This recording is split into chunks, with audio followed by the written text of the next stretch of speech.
નમસ્કાર, આપ જોઈ રહ્યા છો સ્પાર્ક ટુડે ન્યૂઝ। તરસાલી વિસ્તારમાં આવેલ એસઆર પેટ્રોલ પંપની સામે વ્રજધામ સોસાયટીના સ્વરાજ્ય યુવક મંડળ દ્વારા અનંત ચતુર્દશીના દિવસે વિઘ્નહર્તા ગણેશજીનું ધામધૂમપૂર્વક ઉત્સાહભેર વિસર્જન કરવામાં આવ્યું હતું। ત્યારે વ્રજધામ સોસાયટીના રહીશો ડીજેના તાલે નાચી ઝૂમી ગરબે ઘૂમી વિસર્જનમાં જોડાયા હતા। જય ગણેશ, ગણપતિ બાપા મોરિયા।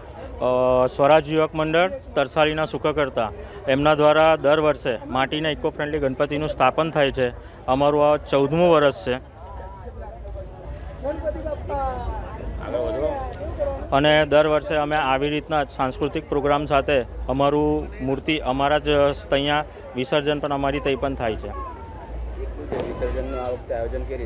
વિસર્જનનું આયોજન આ વખતે જે કૃત્રિમ તળાવનું વ્યવસ્થા કરવામાં આવી છે વડોદરા મહાનગર સેવા સદન દ્વારા માંજલપુરમાં, ત્યાં અમારી મૂર્તિનું વિસર્જન કરવામાં આવશે।